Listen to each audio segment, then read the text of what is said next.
Telangana high drama ముఖ్యమంత్రి Revanth Reddy drama మరొకసారి బయటకు వచ్చింది.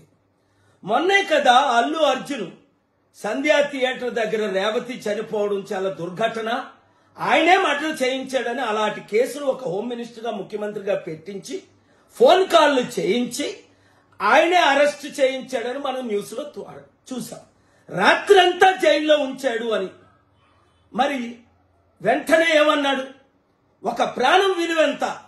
అబ్బా తమ్ముడు, మరి నువ్వే కదా అన్నావు మేము బెనిఫిట్ షోలకు పర్మిషన్ ఇవ్వం, టికెట్ల రేట్లు పెంచమన్నావు. మరి ఇప్పుడు చిరంజీవి కొడుకు ఏదో సినిమా వచ్చిందట కదా, గేమ్ చేంజ్ ఏదో, మరి దానికి నువ్వు టికెట్ల రేట్లు ఎలా పెంచావు? బెనిఫిట్ షోలు ఎలాగిచ్చావు? రోజుకి 4 నుంచి 6. నీకు తెలంగాణ ప్రజల వైపు చిత్తశుద్ధి ఉంటే రాత్రి 3-4 గంటలకి షోలు పెట్టుకోమని పర్మిషన్లు ఇచ్చేవే, దమ్ముంటే క్యాన్సిల్ చేయి. నీకు 100 కోట్లు 1000 కోట్లు డీల్ ఇచ్చారా? ఇప్పుడు ప్రజలు, తెలంగాణ ప్రజలు నీకు కనిపించట్లేదా? వెంకట దిల్ రాజు అనే పేరు ఆయన నాకు తెలీదు, ఆయన మీ బంధువు అట, మిత్రువు అట, వెంకట రమణారెడ్డి అట. అంటే ఒక రెడ్డి వచ్చి ఈ రెడ్డితో మాట్లాడితే మీరు డీల్స్ చేసుకుంటారా?